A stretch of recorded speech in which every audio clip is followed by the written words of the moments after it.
大家好，今次咧想同大家分享咧一個生命轉化、關係復和嘅見證。神好勁啊！喺我服侍嘅教會裏面咧，其實約有90%嘅弟兄姊妹咧都同父母關係唔好，佢哋往往咧都有情緒病啦、身體嘅疾病啦、長期嘅痛症啦、失業啊呢啲問題。喺2022年，我開始返呢間教會，我記得第一日已經被邀請咧係為 A 小姐同佢個媽媽祈禱。其實 A 小姐嘅狀況咧就係媽媽患病啦，有抑鬱症啦，佢同媽媽個關係好差，冇溝通，自己咧都有情緒病，人際關係有困難。喺有一次小組裏面咧 ，A 小姐分享要為佢同佢媽媽嘅關係祈禱，於是我就同佢分享咗以弗所書6章2至3節，要孝敬父母，使你得福，在世長壽。這是第一條大應許的誡命。我同佢分享咗呢段經文，尊榮父母嘅重要性，同埋咧為佢祈禱，鼓勵佢咧踏出和好嘅第一步。後來佢好開心咁同我分享，佢話佢鼓起勇氣，主動咧約咗媽媽出去飲咖啡。咁咧好感謝神，呢個係咧佢個關係出現咗突破。佢亦都好感謝神，佢感受到咧聖靈嘅同在同埋鼓勵。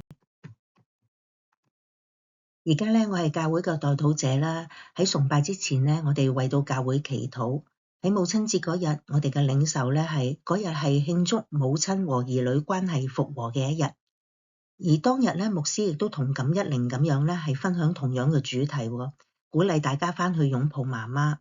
而 A 小姐咧，聽從牧師嘅鼓勵同埋聖靈嘅感動咧，佢返到去咧，佢真係擁抱咗佢患抑鬱症嘅媽媽。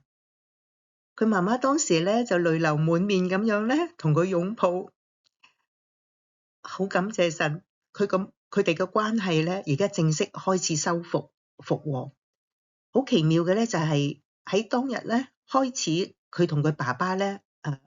每一日咧為家庭同埋為佢媽媽信主一齊祈禱。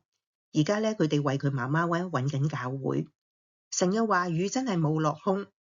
由禱告開始，生命見證得醫治，被轉化，關係被修復，一切榮耀歸俾神。好感謝神俾我見證到咧 A 小姐嘅生命轉化。其實呢個咧正正係當初神俾我嘅感動。我嘅使命咧係關心心靈有需要嘅日本人，竭力令到佢哋咧得醫治同埋轉化，從而咧恢復佢哋喺基督裏面嘅身份。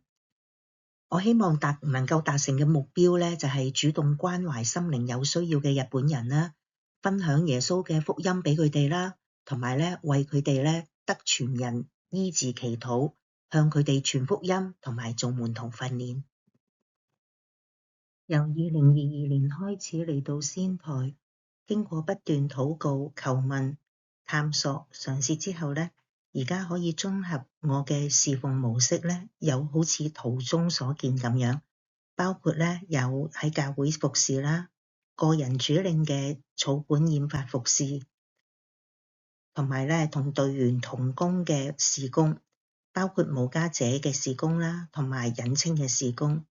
而每一項事工裏面咧，所聯繫到嘅人咧，我都希望可以達成宣教嘅目標，包括咧同佢哋同行啦，關懷佢哋啦，向佢哋分享耶穌嘅愛啦，為佢哋祈禱，同埋咧做門徒訓練。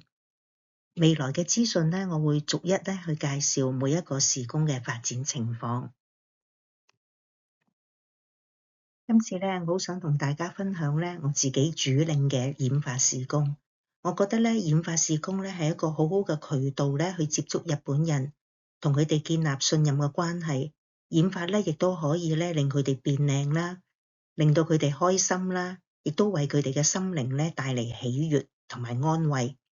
到現時為止咧，我服侍咗多過40人次，其中包括非基督徒啦、宣教士啦，同埋教會侍奉嘅姊妹們。我希望咧能夠服侍更多嘅日本人啦，特別係有財政困難嘅未信耶穌嘅日本人。其實咧，除咗喺仙台1對1嘅染髮服侍之外咧，如果日本其他地方亦都想用呢個技能去服侍日本人嘅話，加上有神嘅感動呢，我都會去到當地支援，開辦染髮訓練。上次頻道都提及過呢，今年2月喺金澤呢，同石川同埋富山團隊嘅姊妹們呢，開辦咗染髮訓練啦。而呢個團隊呢，喺5月13號同埋6月17號呢，都有去到能登半島嗰度服侍災民。而呢2次呢，我哋總共服侍咗21人次。喺呢2日接受染髮嘅女士們呢，都好開心，大笑聲充滿咗呢整個場地。而6月17號嗰日完咗之後呢，我哋就立即收到呢，想預約下一次接受染髮嘅登記，非常感恩，祈禱我哋能夠同佢哋建立更深嘅關係，使佢哋認識耶穌同埋呢接受耶穌。其實呢，我去能登半島災區服侍呢，雖然差會有啲補貼，但係呢大部分都係自費。再加上呢，最近亦都收到呢差會嘅通知啦，有關我經濟嗰個經費不足嘅提醒。咁希望大家為我代禱啦，同埋呢支持我喺日本服侍嘅經費。